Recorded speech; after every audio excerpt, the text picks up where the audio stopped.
Boa noite, pessoal. Eu sou a professora Vanessa Bonatti, da Escola Senaic. Dou aula nos cursos de auxiliar de farmácia e auxiliar de laboratório. Hoje nós vamos ter uma aula online. Devido ao período que estamos passando de quarentena, não estamos conseguindo ter aula presencial dentro da escola. Espero que vocês gostem e vamos lá.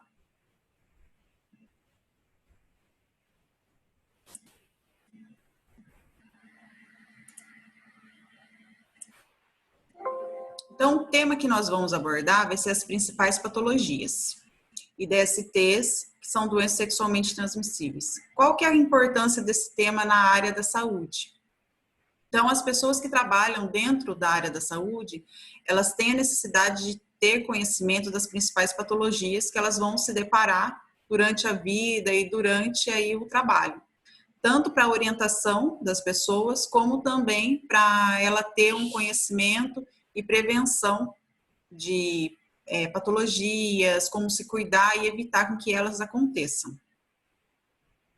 O primeiro quadro, ele representa o processo doença-saúde. Então, o que essa figura significa?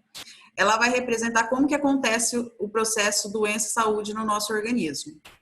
A saúde aqui, doença, ela está representada na figura como uma balança, onde as duas podem estar em equilíbrio ou em desequilíbrio. E a saúde, ela é representada pela resistência e a doença como os nossos desafios. Então, o que seria essa resistência, né, dentro da área, no caso da saúde nossa?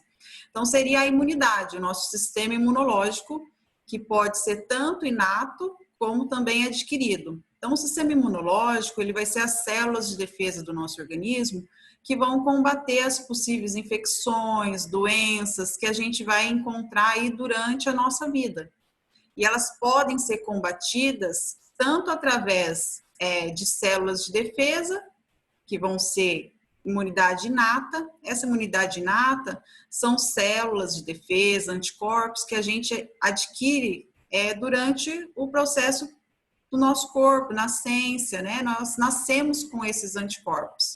Já a imunidade adquirida é aquela que a gente adquire ao longo da nossa vida, através de vacinas ou também através de quando nós entramos em contato com uma possível doença e o nosso corpo acaba produzindo um anticorpo para combater aquela doença.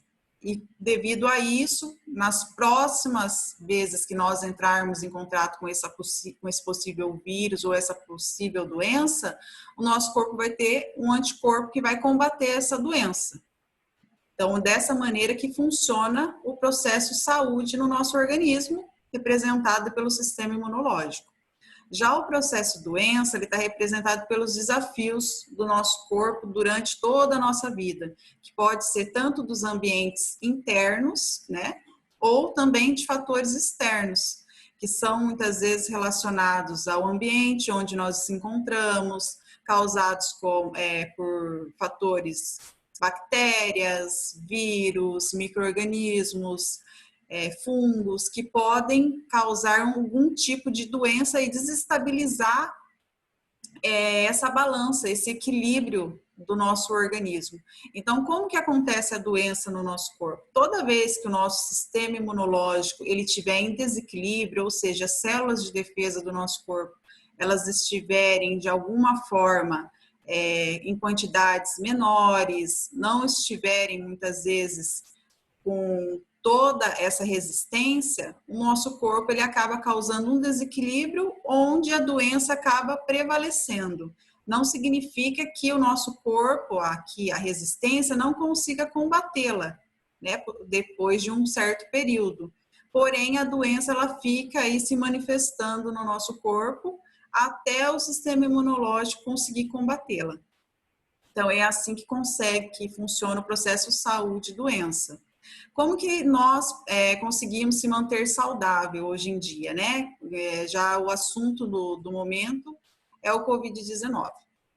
Então, o nosso organismo, para a gente conseguir aumentar tanto o nosso sistema imunológico e tiver com um sistema imunológico legal aí para combater o possível vírus, bactérias, né, que a gente encontra aí durante a nossa vida, é uma ótima alimentação, rica em vitaminas, rica em produtos naturais, verduras, principalmente de folhas escuras, frutas ricas em vitamina C, evitar dietas muito bruscas, onde a gente não consiga ter uma obtenção desses nutrientes na nossa alimentação, evitar estresse, evitar noites mal dormidas. Aí vocês podem me perguntar, mas professora, por que tudo isso acaba causando com que doenças acabem afetando o nosso organismo? Porque quando a gente fica estressado, quando a gente tem uma dieta muito restrita de alimentação, ou quando muitas vezes a gente não tem uma noite bem dormida, são coisas que acabam aumentando um hormônio que a gente chama de cortisol na corrente sanguínea. O cortisol, ele é um hormônio que a gente considera, classifica ele como hormônio do estresse, né? Então, onde ele está, para que ele serve no nosso corpo? Normalmente, o cortisol, ele é um hormônio que ele é ativado ao despertar. Então, à noite, quando nós vamos dormir, ao escurecer, o nosso organismo libera lá, as glândulas, né, endócrinas liberam a melatonina, que é um hormônio que acaba fazendo com que a gente consiga dormir, que a gente acabe dormindo. E ao amanhecer, quando começa a clarear o dia, o nosso organismo, as glândulas endócrinas hormonais, elas começam a secretar o cortisol, que é o hormônio que acaba sendo em maior quantidade no período da manhã.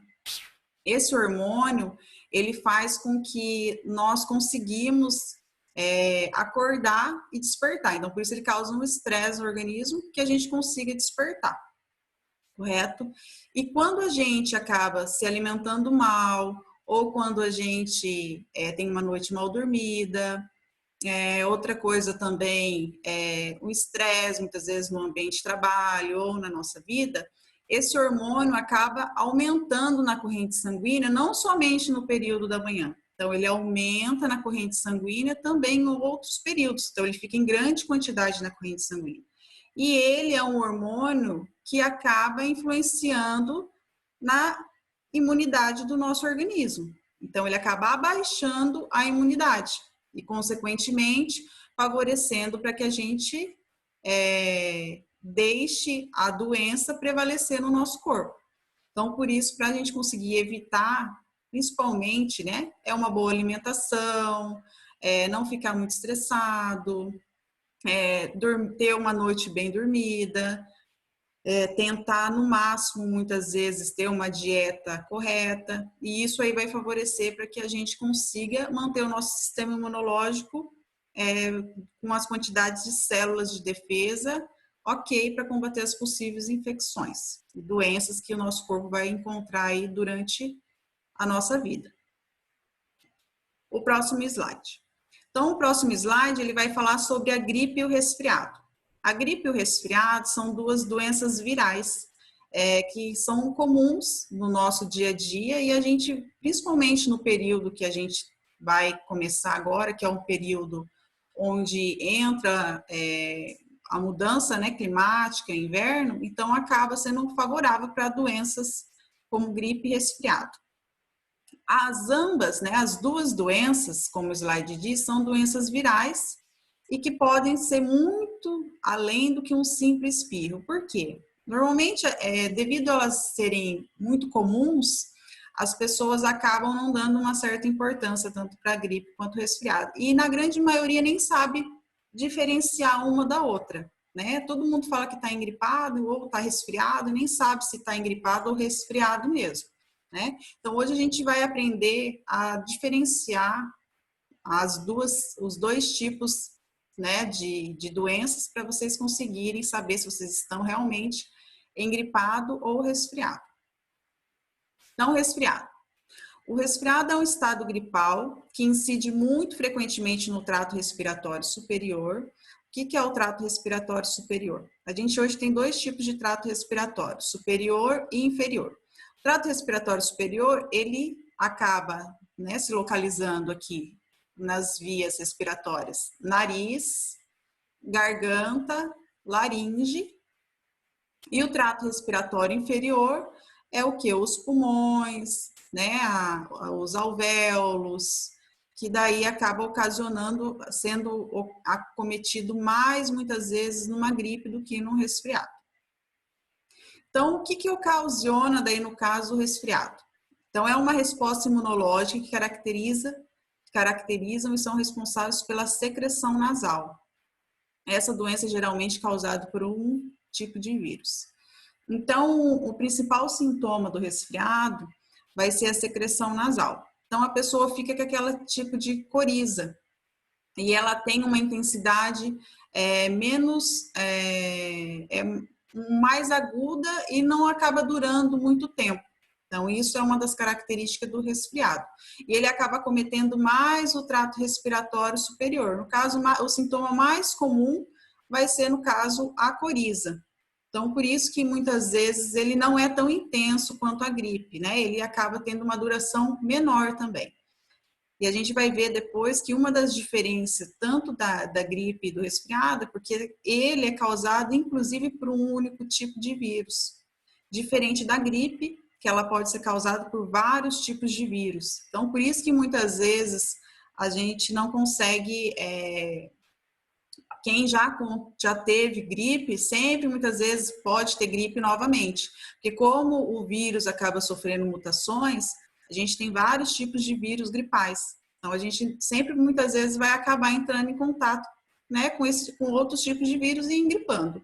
Então, a gente não consegue, muitas vezes, acabar prevenindo. Só alguns tipos de vírus específicos, né, que são aqueles vírus H1N1, né, que tem já as vacinas estipuladas aí para esse tipo de vírus. A gripe.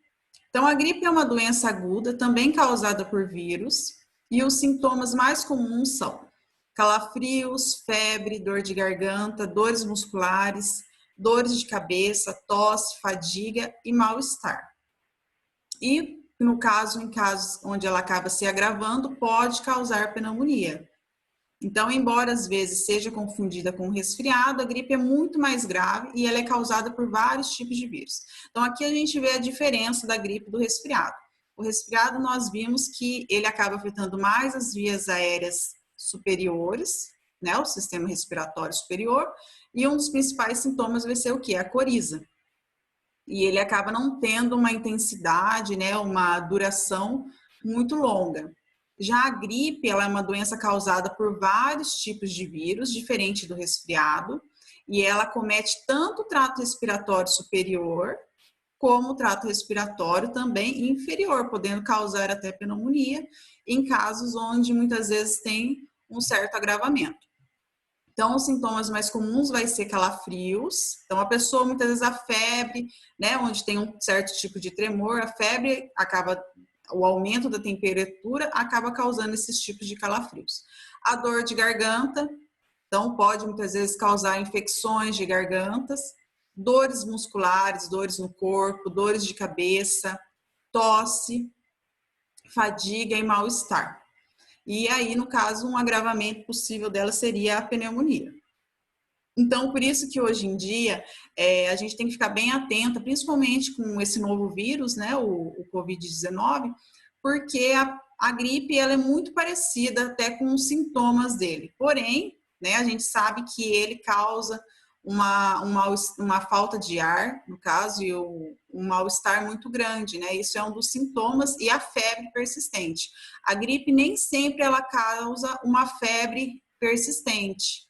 Né? Não são todos os casos que a pessoa fica com febre persistente. Então, isso é uma diferença. Então, quando tiver algum sintoma, com falta de ar, fadiga, tem que ir logo, no caso, para um pronto-socorro ou para o hospital para observar esses sintomas, para ver se realmente não é uma gripe ou se realmente pode ser um outro tipo de vírus, né? Como o Covid-19. Então, a diferença básica da gripe e do resfriado vai ser que a gripe ela é causada por vários tipos de vírus e o resfriado ele é causado por um tipo de vírus só. Então, devido a isso, o resfriado ele tem uma ação, no caso, uma duração no nosso organismo, muitas vezes menos intensa do que a gripe. A gripe, caso ela não for tratada, caso ela não for diagnosticada, ela pode se tornar um pouquinho mais grave do que no caso resfriado. Então, por isso tem que ter uma atenção um pouco maior com ela. Tosse. Então, o que é a tosse? A tosse é um movimento súbito e explosivo do ar que tende a eliminar matérias presentes nas vias aéreas. Então, por que nós tossimos? O nosso sistema respiratório, né, as vias aéreas, que compreende tanto laringe, traqueia, pulmões, né, e boca, ela, toda vez que qualquer coisa causada que acaba impedindo a troca de ar ou que esteja obstruindo as vias respiratórias, o nosso organismo, com uma defesa automática, ele vai tentar expelir isso que está causando esse bloqueio. E aí nós vamos ter um movimento súbito que é considerado como a tosse. Então, isso daí é uma resposta automática do nosso organismo. A única coisa que nós temos que reparar é o tipo o que está causando essa tosse. Se ela é uma tosse seca, se ela é uma tosse com escarro, qual a causa dela? Porque tem vários tipos de coisas, né? E medicamentos, alérgenos, vírus, bactérias, que podem desenvolver uma tosse no nosso organismo. Então, a causa vai ser diversas. Pode ser micro-organismos, bactérias, vírus, reações alérgicas, substâncias como poluição, que podem causar tosse, e até medicamentos, né? Então, são exemplos clássicos de tosse no nosso corpo. Medicamento, a gente tem, principalmente medicamentos que são inibidores da enzima convertora de angiotensina, que são medicamentos antihipertensivos. Um deles vai ser o captopril. Esse medicamento ele é muito comum em causar tosse seca, devido a uma reação adversa ao uso do medicamento. Então, por isso que nós temos que identificar a causa primeiro, né? Sempre ir no médico, procurar ajuda para conseguir identificar e não se ficar automedicando. Porque muitas vezes a suspensão, nesse caso da medicação, do captopril, como uma reação adversa dele, já acabaria o sintoma.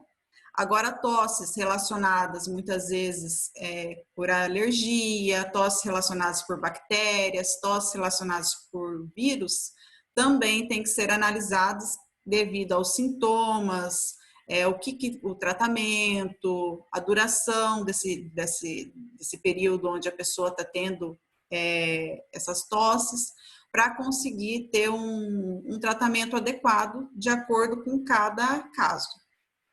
Então, aqui a gente vê que vai ter a produção de tosse com escarro e tosse seca. Normalmente, a tosse seca, ela é caracterizada por períodos onde a pessoa tem contato com reações alérgicas, né? Algum alérgeno que acaba irritando as vias respiratórias e, devido a isso, causando o processo de tosse. Então, é a tosse que a gente acaba muitas vezes caracterizando no período onde tem o clima fica muito seco, tem muita chuva, e aí favorece principalmente pessoas que já têm alergias, que já têm as vias respiratórias, né, comprometida por alérgenos, acaba sendo mais intensa nesse período. Então, a gente considera como uma tosse alérgica, né? Mas não é no caso, sempre assim. Então, todo caso tem que ser analisado. E a tosse onde há produção de escarros, normalmente são tosses relacionadas a bactérias, né? Que muitas vezes acabam inflamando ou infeccionando as vias respiratórias lá nos brônquios e causando a presença de secreções. Então, aí tem que ver cada caso com o seu caso, né? Por isso que tem que analisar toda a causa, analisar tudo o que aconteceu, da duração dessa tosse, se a pessoa está expelindo, né, esse catarro, se é uma tosse seca, se é uma tosse com escarro, porque muitas vezes uma tosse seca não significa que ela não tem escarro. Uma tosse seca pode ser caracterizada por uma pessoa que ela não está se hidratando direito e muitas vezes não consegue expelir esse escarro, né, esse catarro. Então, cada caso tem que ser analisado e tratado de acordo com os seus sintomas. Então, por isso não é adequado a pessoa fazer o uso daí da automedicação, né? Ir em farmácias e se automedicar. É sempre bom procurar um profissional de saúde para ter o conhecimento dos sintomas e ver o tratamento correto para cada tipo de caso. Hipertensão arterial. Hipertensão arterial é uma doença muito comum, né? Tanto no nosso país como em outros países, porque ela é uma doença que está crescendo aí devido principalmente aos hábitos alimentares, né?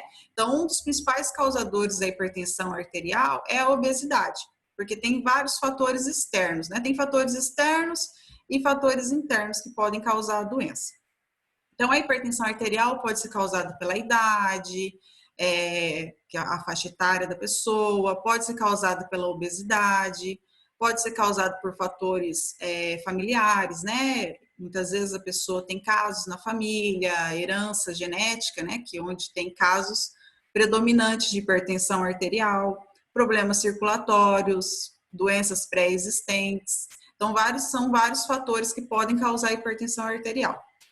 Mas um dos principais causadores de hipertensão arterial vai ser principalmente obesidade, que acabam afetando outros tipos de doença também, como diabetes, colesterol alto, né, que é o aumento da gordura circulante na corrente sanguínea, diabetes, aumento do carboidrato, açúcar circulante na corrente sanguínea, e tudo isso vai dificultar o quê?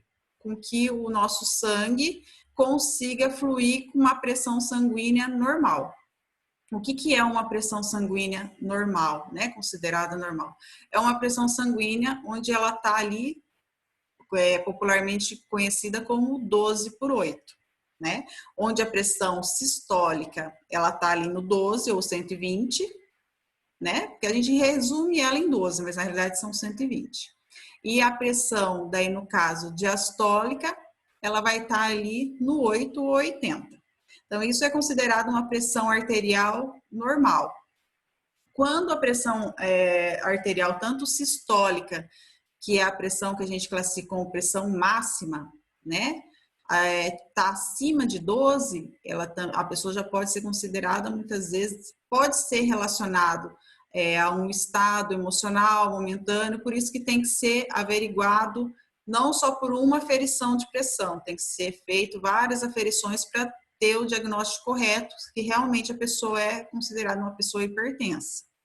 Então, se a pessoa fez todo esse processo e ela fez a aferição da pressão, e quando ela fez, deu acima, principalmente de 12, deu 15, deu 16, já é considerado uma pessoa hipertensa. Quando a pressão 80, né, a diastólica, também acima, também ela é considerada como uma pessoa hipertensa. Então, cada caso tem que ser estudado, cada caso ele tem que ser analisado diferente para cada pessoa, né? Então, por isso que a gente vai ter que ver os sintomas, o histórico, principalmente da pessoa em relação às principais doenças, se ela tem colesterol alto, se ela tem diabetes, se ela tem, muitas vezes, pessoas na família que já são hipertensas, né, fatores genéticos. Então, a predisposição que ela tem para ter uma hipertensão arterial.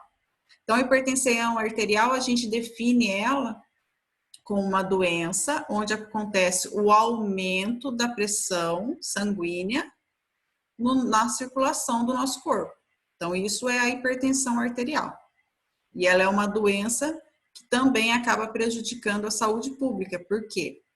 a cada ano que passa, mais pessoas novas estão desenvolvendo problemas de hipertensão arterial. Então, não é só pessoas acima de 40 anos que podem ser consideradas, muitas vezes, ou desenvolver a hipertensão arterial. Pessoas, hoje em dia, com faixa etárias de adolescentes e até crianças também pode ser hipertensas. Então, cada caso tem que ser analisado de uma maneira diferente, porque tem vários fatores que muitas vezes pode estar desencadeando uma hipertensão arterial. Diabetes.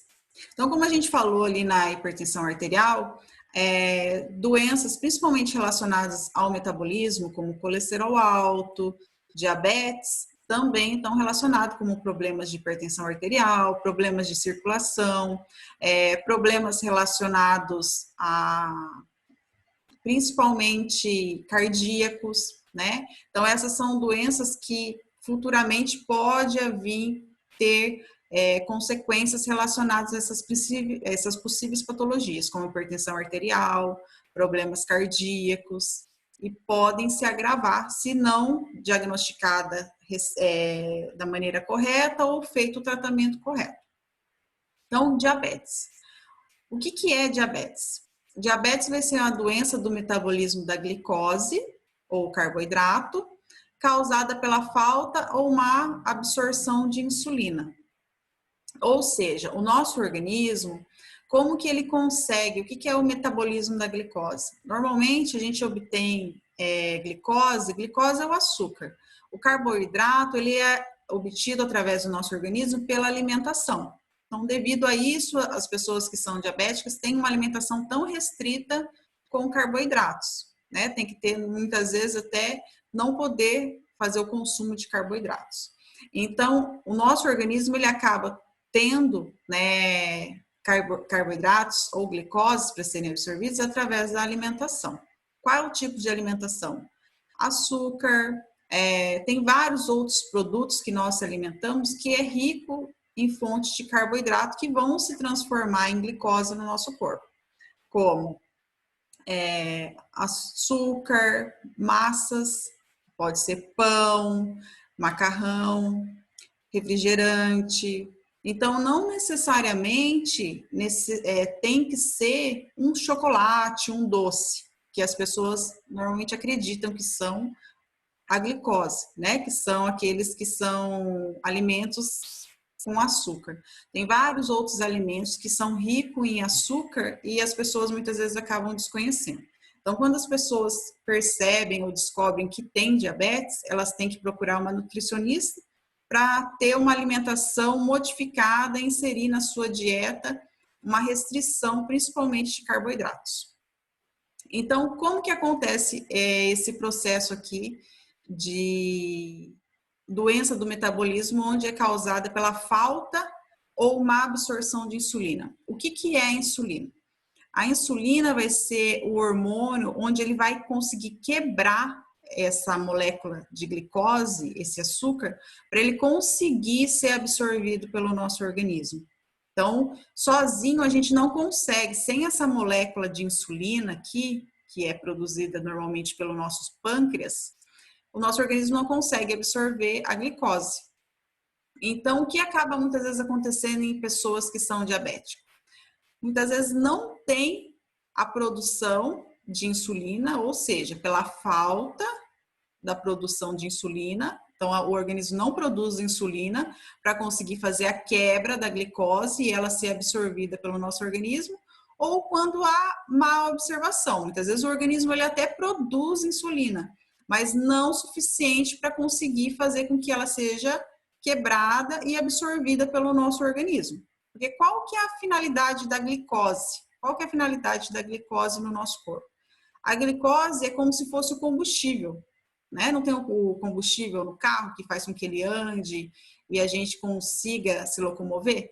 Quando acaba o combustível, nós temos que colocar novamente para que ele consiga realizar as tarefas que nós queremos. A glicose é a mesma coisa. Então, toda vez que o nosso organismo precisa ter energia para executar as principais tarefas e funções, ele precisa absorver glicose. Então, como que acontece essa absorção de glicose?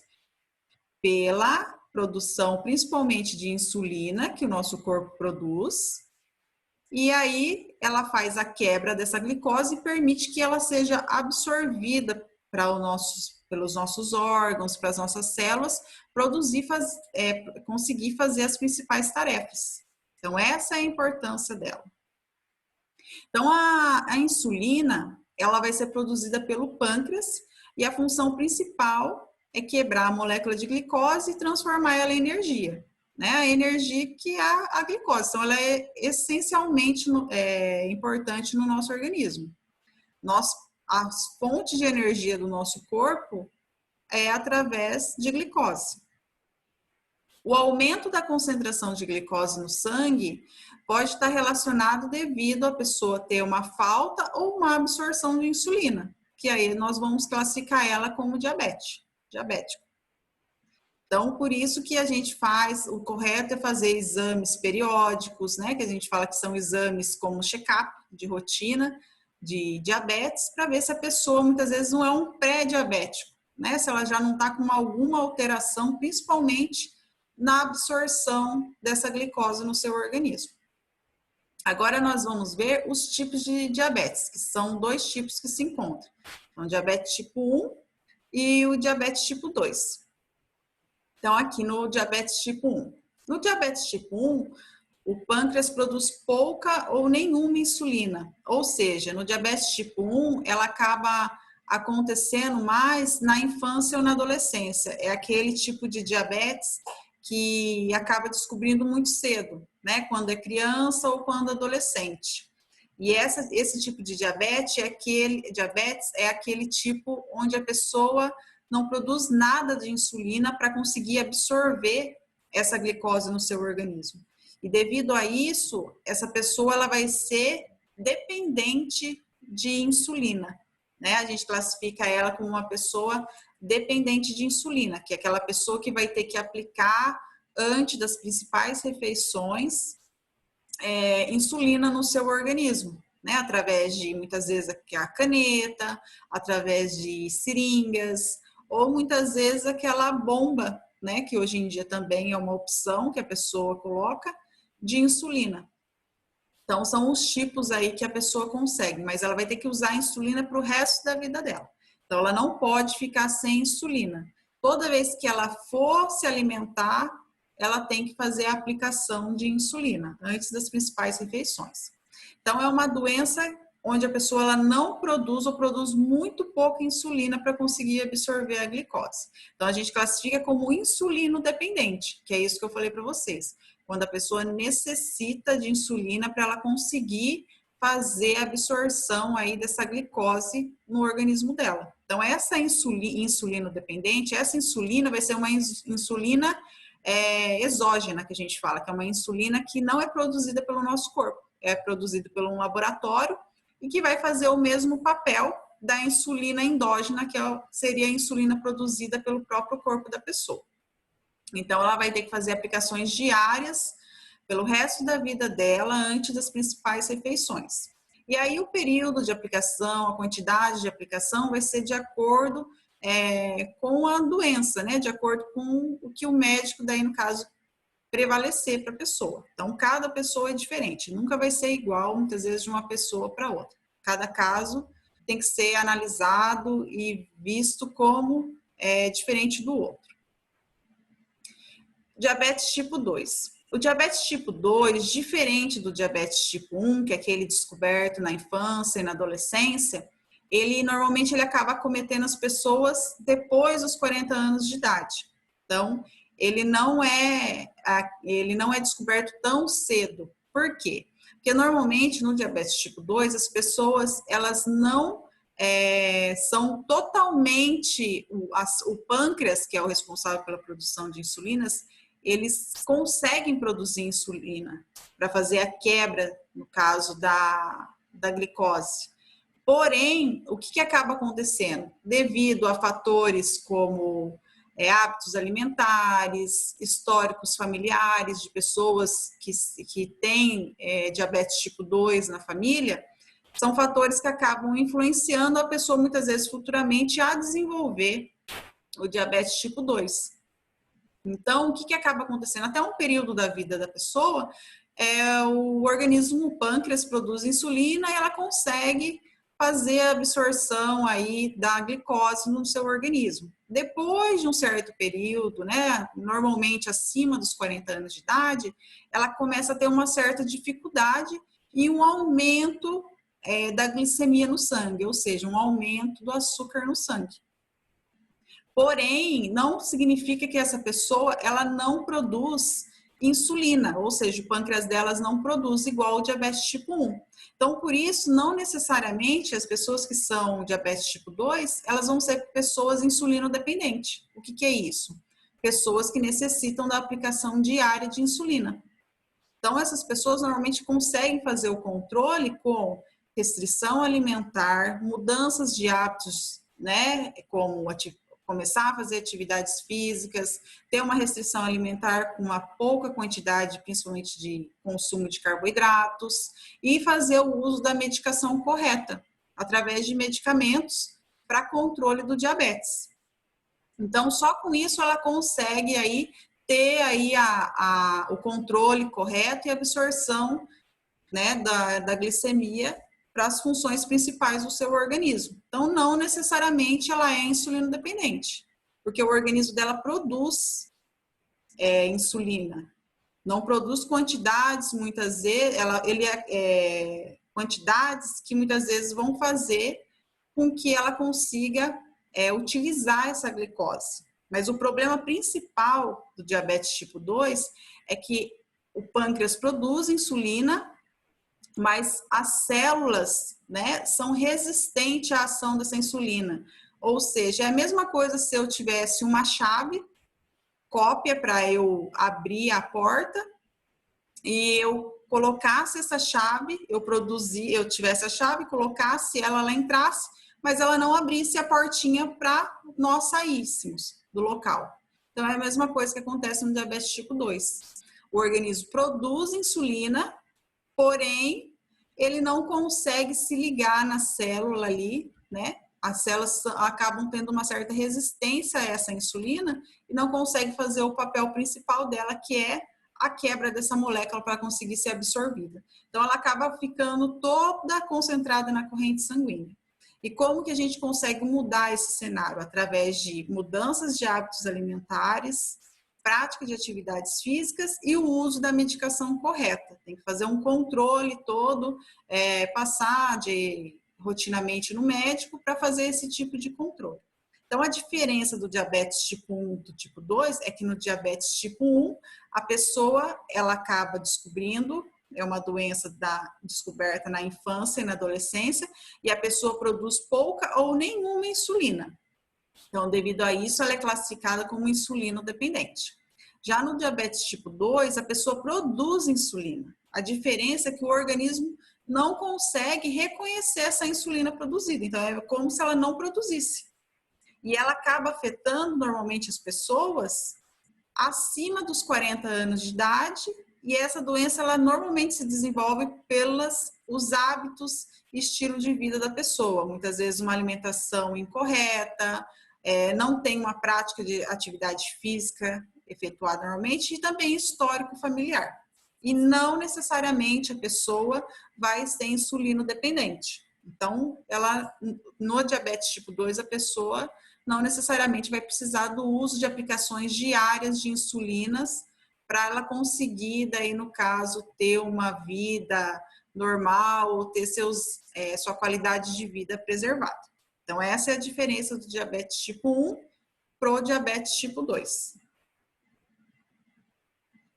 Asma bronca. Então, o que é a asma bronca? Então, a asma bronca ela é caracterizada pela obstrução das vias aéreas. Então, o que é as vias aéreas?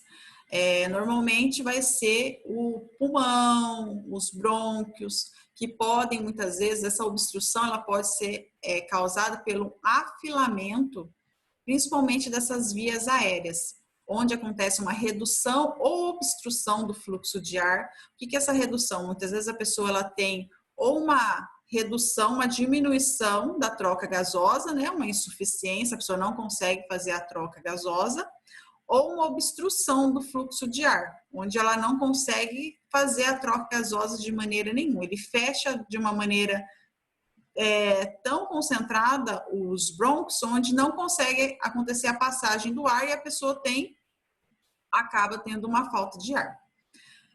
Hiperprodução de muco. A hiperprodução de muco, normalmente, ela acontece pelo processo inflamatório. Quando tem um processo inflamatório, aqui como a gente está vendo no desenho, aqui na figura do lado, a inflamação, uma das características dela é produção de secreção. Por quê? Toda vez que acontece inflamação no nosso organismo, as células de defesa do nosso corpo vão lá no local ver o que está causando essa inflamação. Normalmente elas fazem fagocitose e devido a essa fagocitose, principalmente dos fatores que estão causando a inflamação dos agentes, fagocitose é o englobamento, principalmente das partículas de corpos estranhos que estão naquele lugar, que é um processo caracterizado pelas células do sistema imunológico. Então, os resíduos desse processo acabam causando as secreções, que são as células mortas, células de defesa mortas do nosso organismo. E aí chamamos elas de secreção. Então, essa hiperprodução de muco é relacionada a isso, devido a esse processo inflamatório. Edema de mucosa. Então, aqui do lado do processo inflamatório, a gente vê o edema. Então, é bem característico devido ao processo inflamatório. Toda vez que a gente tem uma inflamação, normalmente a gente vai ter um edema. Então, é muito comum. O que é o edema? É o inchaço e o vermelhidão, né? Então, acaba tendo um inchaço daquele local, devido a estar inflamado, e um aspecto avermelhado devido ao processo de inflamação. Então, é muito comum no processo de inflamação a gente ter a hiperprodução de muco, o edema e o vermelhidão do local. E, por último, aqui a contração da musculatura lisa, que a gente chama de bronquiconstrição, onde impede completamente a passagem do ar, né? Ou acontece a redução da passagem do ar. Então, o que é isso? Normalmente, quando a pessoa está numa crise asmática ou ela entrou em contato com algum alérgeno, algum causador dessa crise asmática, ela acaba tendo uma broncoconstrição, que é essa figura aqui, onde a gente vê o bronco completamente construído. Construído é o quê? Estreito, né? A gente vê que a passagem do ar dele está completamente reduzida. Então, devido a isso, a pessoa ela tem o quê? Uma dificuldade em fazer as trocas gasosas, em respirar. Então, isso é uma crise asmática. Quando a pessoa acontece essa broncoconstrição, a gente considera uma crise asmática onde a pessoa não consegue ter a troca gasosa e ela necessita de medicações para ela conseguir fazer o quê?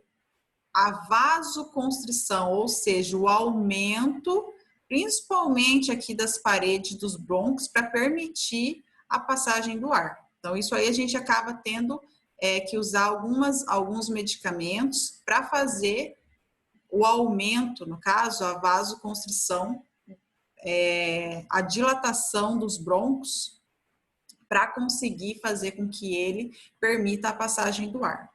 Então, a asma brônquia, normalmente, ela é caracterizada como uma doença crônica, que ela afeta principalmente as vias aéreas e acaba dificultando ou obstruindo a passagem do ar, causado por um processo inflamatório, com edema, mucosa e também bronquiconstrição.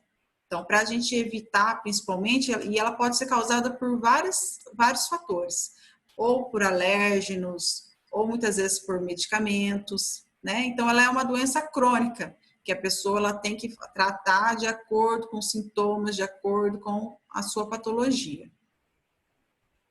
Então, os principais sintomas dela vai ser dispneia, sibilos e tosse. Por que tosse? Lembra que a gente viu que a tosse é um movimento súbito que está acontecendo algum problema ali na passagem do ar ou que está obstruindo as vias respiratórias, estão dificultando a troca gasosa. Então, devido a isso, muitas vezes a falta de ar ou a diminuição desse ar, né, devido à broncoconstrição, vai fazer com que a pessoa tussa. Então, a tosse, acaba sendo um sintoma de proteção do nosso organismo devido a estar com pouco troca gasosa. A pessoa tosse para tentar aumentar, muitas vezes, essa troca gasosa que está diminuída. Então, broncodilatadores vão ser medicamentos que vão aumentar, aqui só para voltar para vocês verem, a broncoconstrição. Então, ele vai fazer com que aqui os broncos, ele permita com que aumente, dilate esses broncos e a gente consiga, a pessoa que é asmática consiga daí fazer a troca gasosa normalmente. E os anti-inflamatórios, eles vão tratar o quê? Vão tratar esse processo inflamatório, que é a presença de muco, o edema e o vermelhidão. Conseguindo tratar esses sintomas, a pessoa vai conseguir ter uma vida normalmente aí, porém vai ter que fazer o controle periódico aí para ver quais os sintomas, como diagnosticar, o tratamento correto para não ter tipo de crise, né? Muitas vezes a pessoa, quando ela não faz um tratamento correto, um acompanhamento, muitas vezes ela acaba tendo crises asmáticas. Outra coisa, antes de a gente entrar no próximo tema aqui da gastrite, é a bronquite. Então, normalmente as pessoas acabam confundindo muito bronquite com asma. Né? Então, são doenças similares, porque as duas afetam principalmente o sistema respiratório, né? Aqui a parte das vias respiratórias. Porém, a bronquite, normalmente ela acaba sendo causada principalmente por bactérias que são alojadas aí nos pulmões, nesse período de inverno, período mais frio, que fazem a hiperprodução de muco e dificultam aí as trocas gasosas, né? Onde a pessoa fica com o peito cheio, às vezes tem febre, tem muito catarro e aí precisa fazer a inalação. Porém, ela é uma doença aguda, nem sempre ela é uma doença crônica, igual a asma. Então, ela pode ser uma doença que pode durar um certo período e, se tratada da maneira correta, ela desaparece. Então, isso é uma das diferenças da asma com o caso a bronquite. Gastrite. Então, a gastrite, ela vai ser uma inflamação ou inchaço da mucosa do estômago, que pode ser temporária ou crônica. Então, os principais sintomas da gastrite vai ser vômitos, refluxos, dores de cabeça, desconforto abdominal, gases. Então, o que pode causar a gastrite no nosso organismo? Né? A gente viu aqui que ela é uma inflamação ou inchaço da mucosa do estômago. Normalmente, quando a pessoa tem gastrite, igual fala, pode ser temporária ou crônica, que ela pode ficar crônica se não tratada da maneira correta ou não dado a certa importância que ela precisa, ou pode ser temporária, né? Como as gastrites nervosas, que é devido a um período que a pessoa está de estresse e muitas vezes acaba aumentando a liberação de suco gástrico, né? Nas paredes do nosso estômago e acaba causando uma gastrite aí temporária. E se tratada de uma maneira correta, ela acaba sumindo depois de um período. Por que ela tem esses principais sintomas? Vômitos, refluxos, dores de cabeça, desconforto abdominal e gases. Porque a gastrite, ela pode, como ela está localizada, principalmente na parede do nosso estômago, né?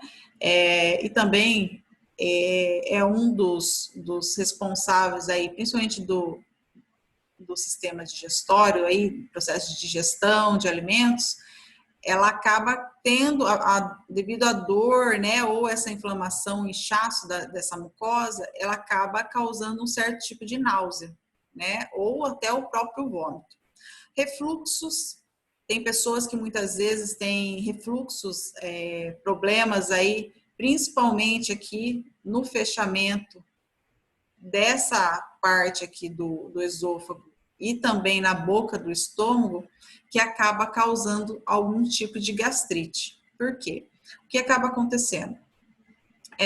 Quando a pessoa nasce, pode ser que ela tenha algum problema na válvula de fechamento, onde o alimento, quando nós se alimentamos, Normalmente, para evitar o refluxo, nós mastigamos o alimento para diminuir o tamanho dele, né, na trituração, engolimos, e quando engolimos aqui, ele vai ser encaminhado lá para o nosso estômago. Quando ele chega no estômago, o nosso organismo ele vai ter uma válvula aqui, que ele acaba, que a gente chama de válvula piloricardia. Essa válvula, ela se fecha, para evitar com que, principalmente, o alimento que está ali dentro do estômago, volte aqui, principalmente pelo esôfago. E aí ele se concentre no estômago para fazer o processo de digestão desse alimento. Então ele vai se concentrar todo ali no nosso estômago. E também tem uma outra válvula que é saindo do estômago, que não permite com que esse alimento, né, no caso esse suco gástrico da digestão alimentar, vá para o intestino grosso ou intestino delgado. Então, essas duas válvulas, elas não permitem que aconteça o refluxo, tanto esofágico, que é a parte superior do estômago, quanto para a parte aqui do nosso intestino, para evitar principalmente com que o suco gástrico, devido a ser muito ácido, irrite a mucosa, tanto do esôfago quanto do intestino, e muitas vezes provocando uma gastrite ou uma úlcera. Então, o refluxo ele pode ser devido a fatores anatômicos, a pessoa ter algum problema nessa válvula, né, que fecha a saída tanto para o esôfago ou para o intestino, ou muitas vezes pode ser por fatores como uma hérnia de hiato, que também pode ser caracterizada e acaba acometendo um refluxo. Como que conserta isso? Ou a pessoa faz uma cirurgia. Quando é criança, normalmente essa válvula ela se fecha normalmente quando atinge a idade adulta. Quando é adulto, muitas vezes pode até sugerir a cirurgia ou um tratamento específico com medicações, né, e algumas restrições alimentares que evitam o refluxo aí do alimento. As dores de cabeça, que devido ao desconforto pode ser gástrico, pode ser acometida, desconforto abdominal e gases, que devido ter ali uma inflamação, um inchaço da mucosa, há o aumento de presença de gases, principalmente aqui no nosso intestino, acaba sendo acometido. Então, a principal causa da gastrite vai ser a alimentação, alimentos muito gordurosos, alimentos que irritam a mucosa, principalmente do estômago ou do intestino. Então, todos esses alimentos acabam acometendo, ou pessoas que já têm uma predisposição, acabam facilitando o desenvolvimento da gastrite. Álcool, a bebida alcoólica, indiferente de qual tipo, ela irrita a mucosa gástrica intestinal. Isso também pode causar uma inflamação ou lesão aí dessa mucosa, causando uma gastrite ou uma úlcera. O cigarro é um outro fator que também acaba influenciando, principalmente na mucosa, causando um processo irritativo ou inflamatório. E o H. pylori. O H. pylori é a única bactéria que consegue sobreviver à ação do suco gástrico. Ela fica lá no nosso estômago. Então, essa bactéria é a única que consegue sobreviver a esse ácido que é o suco gástrico. Então, o nosso estômago, para ele conseguir fazer o processo de digestão dos alimentos, ele diminuir em partículas solúveis, né, o alimento se transformar numa água, numa substância solúvel, né, líquida, ele acaba tendo o suco gástrico, que é o ácido clorídrico. Então, é super forte e ele acaba também favorecendo, não só para transformar o alimento em um processo líquido, como também para matar as bactérias que se encontram ali naqueles alimentos. Porém, uma das bactérias que são normalmente encontradas é o H. pylori. E essa bactéria, ela não sofre a ação do suco gástrico. E normalmente em gastrite ou em úlcera, é a bactéria que acaba sendo encontrada. Então, normalmente, para o tratamento da gastrite e da úlcera, a gente acaba fazendo o uso de alguns antibióticos para também combater esse tipo de bactéria. Úlcera. Então, a úlcera péptica, diferente da gastrite, ela é uma lesão da mucosa do esôfago, estômago ou duodeno. Então, a gente viu no slide anterior, né, aqui da gastrite, que a gastrite ela é uma inflamação ou inchaço da mucosa do estômago. Já na úlcera é uma lesão, ou seja, tem um rompimento da mucosa. Então, ela só não está inflamada ou inchada, ela acaba estando lesionada. E pode ser tanto do esôfago, o esôfago aqui, né, que é a parte do trato gástrico superior ao estômago ou duodeno. O duodeno é a primeira porção do nosso intestino. Então, a úlcera ela pode estar localizada tanto no esôfago, quanto no estômago ou no duodeno. E a diferença dela para a gastrite é que ela é uma lesão e não uma inflamação. Então, isso é a diferença da gastrite para a úlcera. A gastrite é um processo inflamatório da mucosa e a úlcera é um processo onde acontece uma lesão da mucosa. Então, isso é a diferença de uma para outra. As principais causas vão ser medicamentos de produção de mucosa, H. pylori e mecanismos de produção de mucosa, H. pylori e medicamentos. Então, uma das principais causas da úlcera é medicamentos. Quais os medicamentos que acabam causando essa lesão na mucosa, né, do nosso esôfago, estômago ou duodeno? Os medicamentos anti-inflamatórios. Por quê? Porque os medicamentos anti-inflamatórios, normalmente, o que eles acabam ocasionando no nosso sistema digestório? Quando a gente usa um medicamento anti-inflamatório, que a gente chama de não esteroidais, esses tipos de medicamentos, eles acabam bloqueando, principalmente, um dos principais mecanismos do nosso corpo, do processo de digestão, que é a liberação de uma substância protetora da mucosa do estômago. Então, quando nós tomamos o anti-inflamatório, isso é uma reação adversa dele. Ele acaba bloqueando a liberação dessa substância que protege a mucosa do estômago da ação do suco gástrico, que devido a ele ser muito ácido, o nosso estômago ele tem que estar protegido, né? No caso, a mucosa tem que estar protegida, principalmente desse ácido. E quando nós tomamos anti-inflamatórios, principalmente de uma automedicação ou de uma maneira descontrolada por conta própria, normalmente a gente acaba deixando a mucosa ali do nosso estômago sempre ali aberta para principalmente a ação do suco gástrico, devido ao uso desse medicamento, porque o anti-inflamatório ele tem essa reação adversa. Então, isso é uma das principais causas de úlcera péptica. Então, normalmente, quem toma anti-inflamatório já deve ter percebido, muitas vezes, uma queimação, um desconforto estomacal devido. Por quê? Não é o medicamento que causa, não é ele, a digestão, né, o processo de decomposição do medicamento que causa esse desconforto.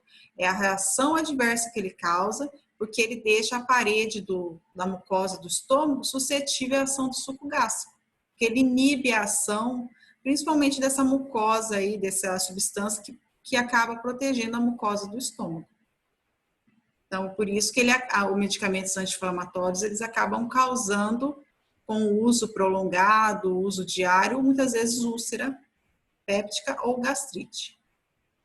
Mecanismo de produção de mucosa, que é um dos fatores, muitas vezes, o estresse, estado emocional, muitas vezes acaba influenciando nesse mecanismo de produção da mucosa, que acaba diminuindo a produção dessa mucosa protetora, que permite que o estômago fique suscetível à ação do suco gástrico. Então, devido a isso, muitas vezes pode desenvolver uma úlcera. E o H. pylori aqui aparecendo de novo, que é a bactéria que eu falei para vocês, que é a única bactéria que consegue sobreviver à ação do suco gástrico. Então, essa bactéria, ela também é uma das principais causadoras da úlcera e da gastrite. E por isso, devido a isso, a gente tem que, quando tem o diagnóstico de úlcera ou gastrite, normalmente faz o tratamento também com algum antibiótico, fora os outros medicamentos. Quais são os principais sintomas da pessoa que tem úlcera? Dor, né? Principalmente dor abdominal, estomacal, enjoo, vômitos, estufamento e azia. Muitas vezes, quando a pessoa come algum alimento gorduroso, apimentado, com muito condimento, muitas vezes ela tem uma sensação de estufamento ou inchaço até abdominal e azia. Por quê? Devido a essa lesão que pode estar localizada tanto no esôfago quanto no estômago ou duodeno. Então, isso é um sintoma clássico. Quais são os principais tratamentos daí para a úlcera péptica? O tratamento vai ser antiácido. Quais são os antiácidos? Vai ser eno, né, efervescentes, antiulcerosos, que pode ser ranitidina, cimetidina, que vão tratar principalmente a úlcera, né, essa lesão aqui da mucosa. E os antibióticos, que vão tratar a bactéria, no caso, H. pylori. Daí, normalmente a gente usa amoxicilina com clavulanato, que é um dos mais utilizados nesse tipo de tratamento. Diarreia aguda e crônica. Na diarreia aguda e crônica tem uma diferença, né? Qual que é a diferença da diarreia aguda e crônica? É o tempo de duração de cada uma. Então, a diarreia, o que que ela é? A diarreia vai ser um aumento, principalmente na água nas fezes, né? Ou seja, as fezes ficam muito líquidas e acabam não sendo, porque o normal é as fezes ter aquele aspecto pastoso e mais duro, né? Quando ela tem uma quantidade aumentada de água nas fezes, a gente considera diarreia. Então, o que que acaba acometendo a diarreia aguda? Então, a diarreia aguda, ela tem um início súbito, ou seja, ela começa muito rápido e ela tem também um término muito rápido, né? Muitas vezes ela dura até 3 semanas ou antes. Então, muitas vezes a pessoa começa a ter os sintomas ou ter o quadro de diarreia e aí acaba tendo uma duração mais rápida. Qual que é a medida que a pessoa tem que ter, principalmente quando ela percebe que ela está com diarreia? Se hidratar bastante, né? Então, beber bastante líquido, normalmente mais de 1,5 litro por dia, para o quê? Não ficar desidratada, que esse aumento, principalmente de água nas fezes, um dos maiores problemas da diarreia é a desidratação. Qual que é as principais causas, né, da diarreia aguda? Vírus, bactérias ou parasitas em alimentos. Então, vírus, né, rotavírus, que a gente vê quadros muitas vezes de diarreias, bactérias, principalmente presente em alimentos, ou parasitas intestinais. Parasitas intestinais são os famosos vermes, né, que muitas vezes, devido a uma má higiene, principalmente saneamento básico, lavagem das mãos, muitas vezes os alimentos acabam estando contaminados com esses tipos de parasitas. E aí acaba a pessoa ingerindo esse alimento contaminado e tendo um quadro de diarreia aguda.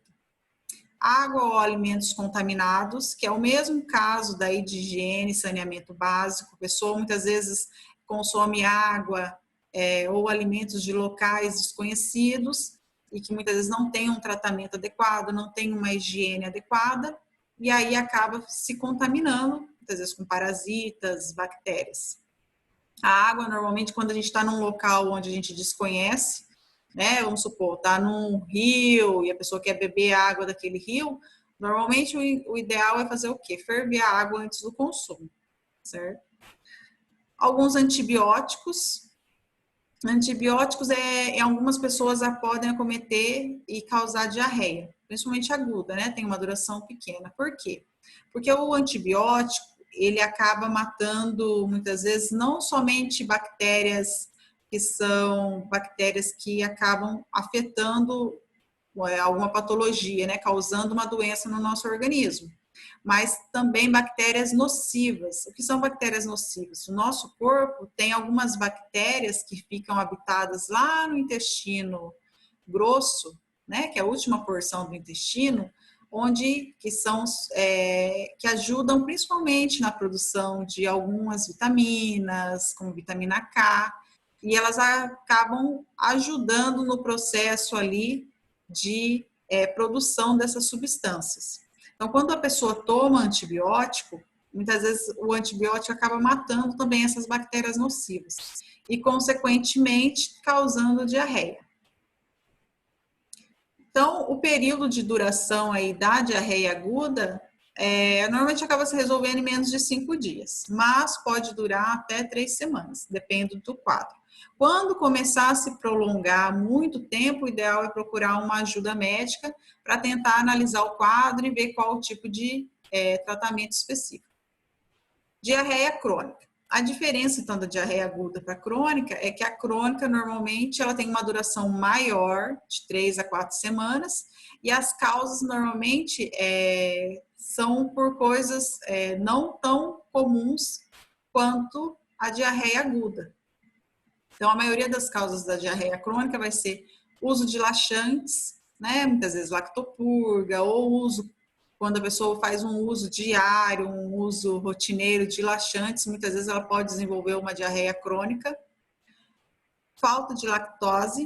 O que é falta de lactase? É quando a pessoa tem resistência, principalmente a derivados, a lactose, né? Que é derivados de leite. Então, a pessoa, o organismo não consegue absorver esses derivados e, consequentemente, ela acaba tendo uma diarreia. Qual que é a solução? Suspender ou evitar, principalmente, a alimentação com derivados de leite. Então, aí a pessoa tem que ter uma alimentação restrita. Intoxicação, muitas vezes intoxicação relacionada a alguma alimentação, intoxicação relacionada muitas vezes a alguma medicação. Então, aí tem que ser observada cada quadro. E alteração no peristaltismo. O que é o peristaltismo?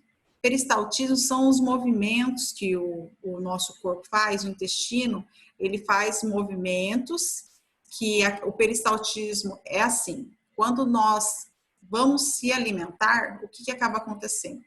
A gente engole o alimento e esse alimento, como é que ele consegue percorrer o resto do nosso corpo? Ele vai sendo empurrado por peristaltismo, né? Então, o intestino acontece a mesma coisa. Quando o bolo fecal está ali, ele só consegue sair, né, do reto ali, através do reto, e eliminar as fezes através do peristaltismo. Quando esse peristaltismo, que é esse movimento de eliminação, ele está muito alterado, o que acaba acontecendo? A diarreia. Então, um outro motivo de diarreia crônica é a alteração no peristaltismo. Então, por isso que, normalmente, quando a pessoa chega na farmácia, na drogaria, ou vocês mesmos, quando estão com um quadro de diarreia e alguém, como vocês como profissionais de saúde, estiverem com um quadro tanto de diarreia aguda quanto de diarreia crônica, o ideal é sempre orientar a pessoa a procurar orientação médica.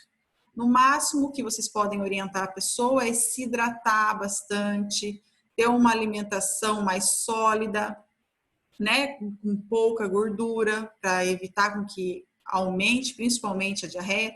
E porque, como a gente viu que tem vários causas, né, que podem causar o tipo de diarreia, então é difícil você conseguir diagnosticar ali qual o quadro de diarreia da pessoa. Então, por isso, a pessoa tem que procurar uma orientação médica, procurar ajuda e saber fazer o tratamento adequado. O máximo que o profissional da saúde ali no estabelecimento pode orientar é o quê?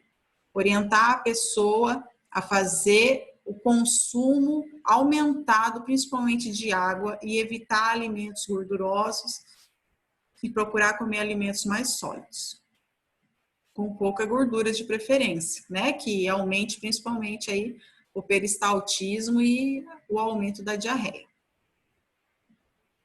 Constipação. Então, constipação, normalmente para as pessoas, elas acabam achando que é quando tem a pessoa tem uma dificuldade de defecar e quando consegue é quando faz bem aquelas fezes duras, pequenas e que com pouca quantidade. E na verdade não é isso. Normalmente constipação é quando o paciente ele vai poucas vezes, ou seja, até 2 vezes durante a semana, no banheiro com dificuldade. Então, o ideal é o quê? A gente vá todo dia no banheiro, aí, pelo menos uma vez ao dia, para defecar. Quando a pessoa vai durante a semana aí, até 2 vezes ou até menos que isso, o que isso significa? Que a pessoa é constipada. Então, isso é constipação. Quando o paciente ou a pessoa vá menos de 2 vezes por semana ou até 2 vezes por semana com dificuldade no banheiro. Quais são as principais causas, né, de constipação? Então, ingestão de poucas fibras alimentares, ou seja, alimentos sem fibras vegetais, que tem muitas fibras, alimentos como aveia, cereais, granola, são ricos em fibras, pouco consumo de líquido, ou seja, pouco consumo de água durante o dia. Medicamentos também pode causar um certo tipo de constipação, então por isso que tem que orientar quando for conversar a respeito desse quadro com o médico, informar todos os tipos de medicamentos que a pessoa está tomando. Alterações hormonais ou anormalidades intestinais. O que é isso? Anormalidades intestinais é quando a pessoa muitas vezes tem um intestino, o tamanho muitas vezes um pouquinho maior do que o normal, né? Ou alguma outro tipo de anormalidade no intestino que acaba dificultando a evacuação que a pessoa faça até mais do que 2 vezes por semana. Alterações hormonais. A gente sabe hoje em dia que os hormônios, eles são essenciais para o metabolismo, desenvolvimento e as principais funções do nosso organismo. Uma alteração hormonal que é muito comum, normalmente é a glândula tireoide, né? A deficiência, principalmente no hipotiroidismo da glândula tireoide, acaba diminuindo quando está alterado, né? Quando não faz o tratamento correto e está desregulado, ele acaba diminuindo as funções metabólicas, né, do organismo. Por isso que a pessoa acaba muitas vezes engordando, né, tendo um aumento de peso, ou ela acaba tendo muito sono, queda de cabelo, unhas quebradiças. E uma das coisas que também pode ocasionar essa alteração hormonal é a constipação, ou seja, a pessoa não vai ali regularmente ao banheiro durante todo o dia. Ela vai numa frequência muito baixa ou até menos do que 2 vezes durante a semana. Então, isso também é um problema que muitas vezes tem que ser resolvido. Então, quando a pessoa está com esse tipo de problema, o ideal é o quê? Orientação médica, procurar e orientar a pessoa a informar todos esses quadros, né? No caso, se ela se alimenta, as primeiras opções que ela tem que fazer é o quê? Mudar o tipo de alimentação. Ingerir é uma orientação que o profissional da saúde pode dar para ela. Ingerir mais fibras alimentares, consumir mais águas, informar ao médico todos os tipos de medicamentos que ela usa e também fazer alguns exames para ver se ela tem alguma alteração hormonal ou alguma anormalidade no intestino. Dengue. A dengue é uma doença viral, né, que a gente sabe que é causadora aí, principalmente da dengue clássica e a dengue hemorrágica, e o vetor, né, no caso, que é responsável pela disseminação da doença, é o mosquito Aedes aegypti. Essa doença, ela é uma doença que é de áreas tropicais e subtropicais, que é, no caso, o nosso país, né, o Brasil. Então, o que são áreas tropicais e subtropicais? São áreas que têm climas quentes e úmidos, né, e muitas vezes até seco. Então, devido muitas vezes esse clima favorece a disseminação do mosquito, o Aedes aegypti. E aí a disseminação desse mosquito infectado com o vírus, quando pica uma outra pessoa, acaba passando a doença para aquela pessoa. A gente viu que hoje em dia não tem só a dengue, né? Tem a zika, o chikungunya, que também são passadas da mesma forma pelo vetor, que é o mosquito. Mas a dengue ainda é a que ainda a gente tem mais problemas em resolver devido à conscientização das pessoas, né? A falta de orientação ou muitas vezes a falta de conscientização mesmo, porque as pessoas elas têm conhecimento como que previne, como que acaba com o mosquito e acabam não tomando medidas necessárias. Então, como que é a prevenção? A prevenção vai ser evitar de deixar água parada em pneus, vasos, né? E tentar fazer o quê? Uma higiene ali do seu quintal, do local, para evitar a proliferação, né? O aumento do mosquito vetor. E aí a disseminação dessa doença. Quais são os principais sintomas da doença? Então, na dengue clássica, o sintoma vai ser febre, dor de cabeça, dor no corpo e nas articulações. Então, são doenças, por ser doenças virais, elas têm os sintomas muito parecidos com gripe, com o Covid-19, né, que está agora no momento. Então, a pessoa acaba muitas vezes tendo sintomas muito similares, por isso que tem que procurar a orientação médica. Na dengue hemorrágica, o sintoma também a pessoa pode ter febre, dor de cabeça, dor nas articulações, mas ela tem muitas vezes o sangramento, e que se muitas vezes não for tratado a tempo, ela pode vir a choque e a óbito. Por que muitas vezes acaba tendo esse sangramento? Um dos principais sintomas, né, e uma das principais consequências da dengue em si, é a diminuição principalmente nas plaquetas. O que são plaquetas? As plaquetas, elas são células responsáveis, uma das células, né, responsáveis pelo processo de coagulação do nosso sangue. Então, quando o vírus, ele acaba afetando o organismo, ele acaba influenciando, principalmente nesse tipo de célula, e afetando, né, consequentemente, diminuindo a quantidade de plaquetas na corrente sanguínea. Quando acontece essa diminuição de plaquetas na corrente sanguínea, o que acaba acontecendo? Favorecendo ao sangramento e a hemorragias. Então, por isso que um dos exames, normalmente, que são realizados, até quando a pessoa está com um quadro febril, dor de cabeça, que suspeita de dengue, é a prova do laço e também o hemograma completo. Porque no hemograma completo a gente vai ver ali a série vermelha, né, que são os eritrócitos, os leucócitos, que é a série branca, e também as plaquetas, que são responsáveis pelo processo de coagulação. E normalmente na dengue as plaquetas acabam sendo reduzidas, né? Então a quantidade de referência normal acaba caindo muito e que muitas vezes pode influenciar a sangramento. Então por isso que quando a pessoa ela está com suspeita de dengue ou quando ela está com dengue, ela tem que evitar medicamentos, principalmente que contenha o AS, que é o ácido acetil salicílico. Por quê? O AS ele é um anti-inflamatório. Né, mas a principal função dele, hoje em dia, nem é mais usado como um anti-inflamatório. Ele é usado como um antiagregante plaquetário. Então, o que é isso? Ele acaba inibindo a agregação da plaqueta e, consequentemente, favorecendo a hemorragia. Então, ele inibe com que é um antiagregante plaquetário. Então, ele inibe que as plaquetas fiquem juntinhas ali, formem o processo, né, a fibrina, tudo certinho, para evitar a disseminação, né, do sangue, ou seja, da hemorragia. Então, ele forma o processo de coagulação. E aí, consequentemente, o que acaba acontecendo? Quando a pessoa está com dengue e usa, ela já está com a plaqueta diminuída, porque o vírus acaba cometendo esse tipo de quadro.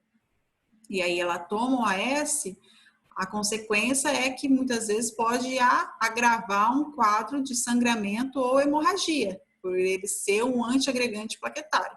Então, devido a isso, não se deve usar AS ou ácido acetil salicílico quando a pessoa está com dengue.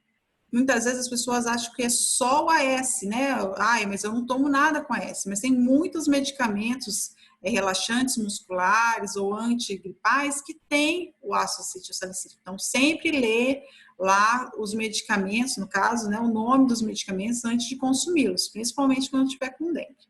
Então, o tratamento normalmente vai ser alívio dos sintomas e a reposição de líquido. E aí o próprio organismo, como é um tratamento viral, né, e a gente não tem um antirretroviral para combater o vírus da dengue, a gente trata os sintomas.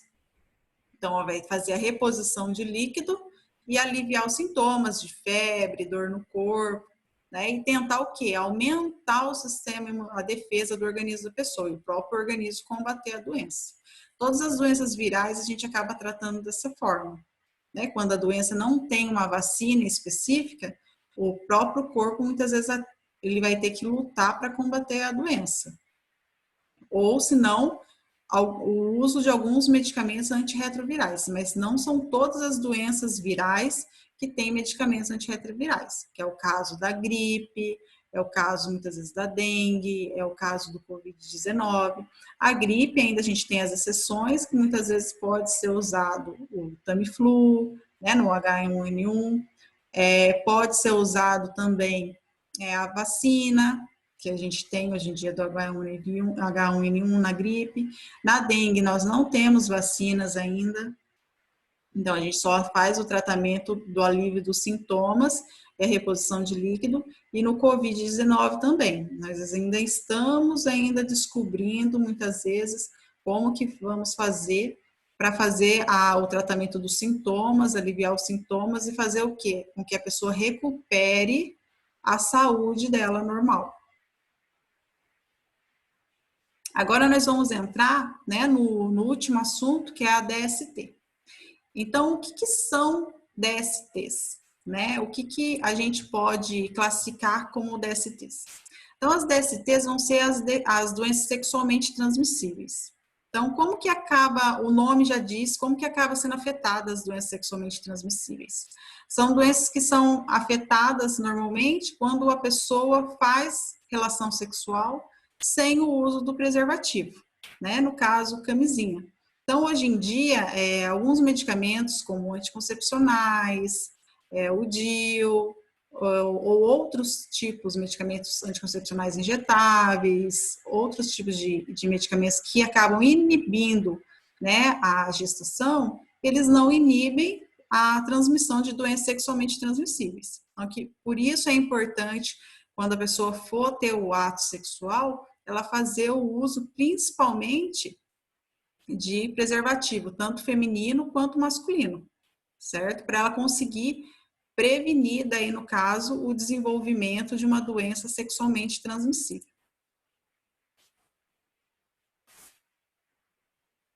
Então, aqui, quais são as principais doenças sexualmente transmissíveis?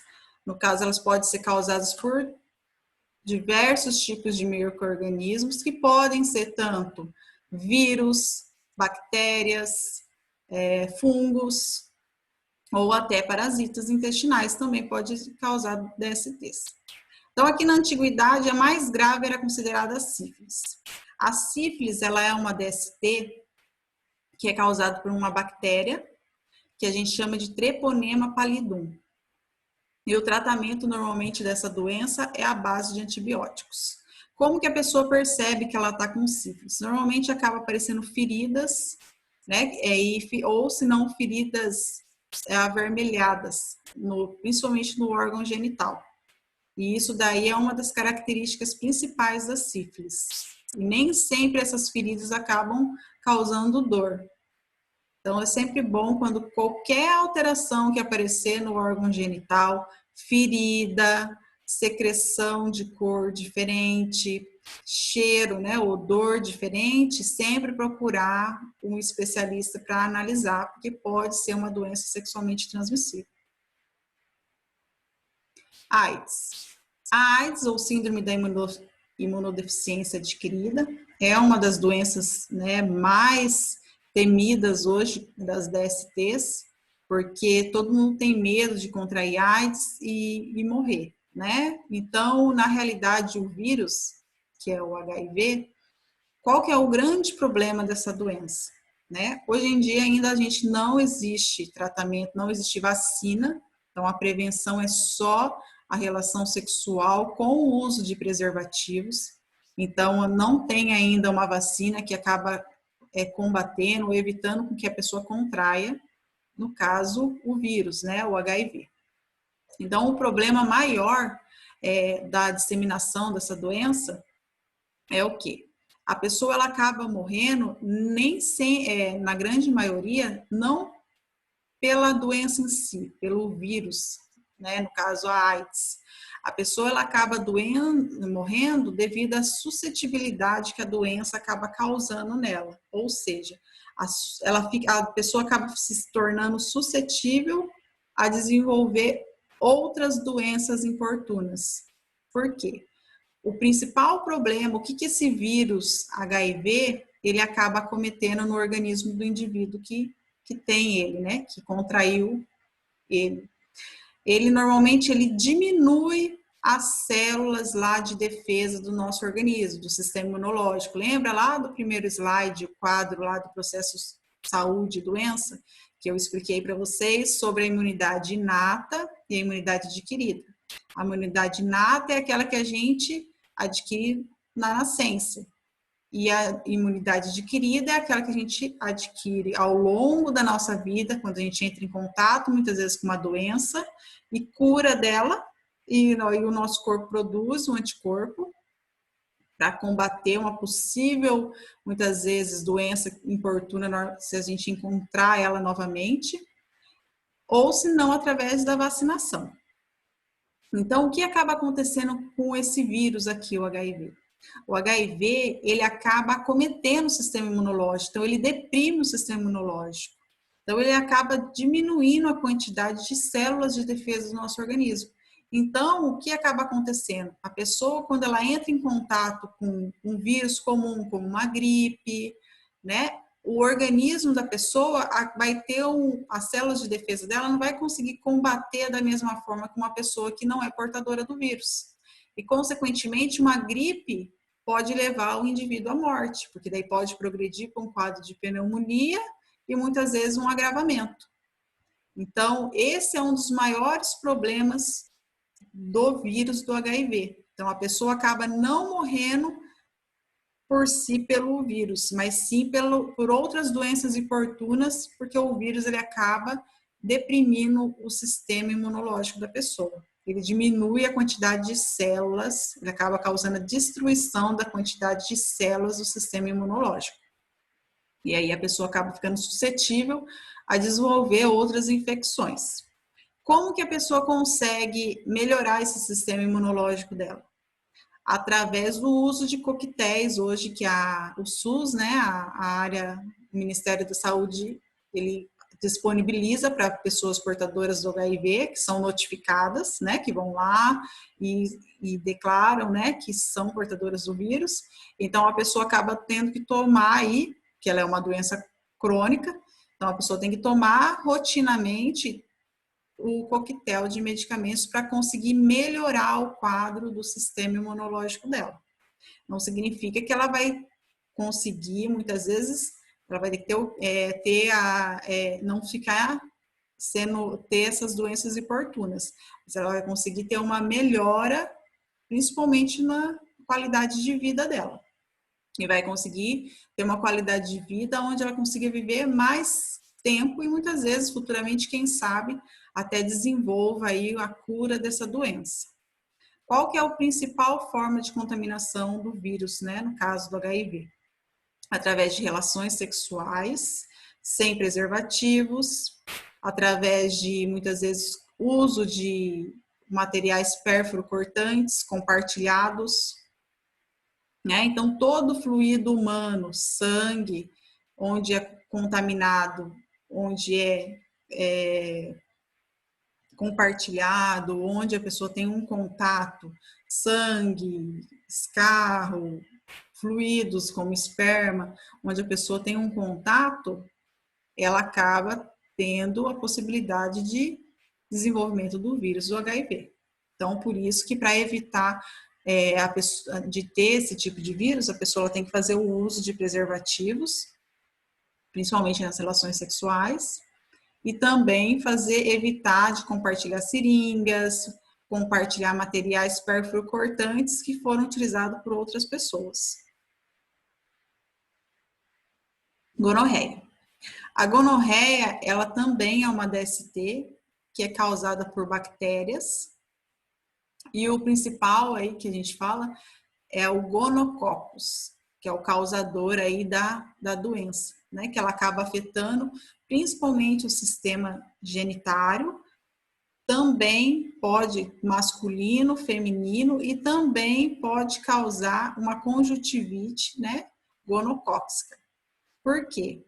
Essa conjuntivite gonocócica, muitas vezes ela é muito comum em recém-nascido, onde a mãe é portadora da bactéria gonorreia. E aí acaba passando para o bebê ali através do parto. Quais são as principais sequelas quando a pessoa descobre que tem a doença e não faz o tratamento correto? Então, esterilidade, o que isso significa? A pessoa ela fica estéril e muitas vezes não pode ter filho, tanto homem quanto mulher. Cegueira no recém-nascido, se não tratado da maneira correta.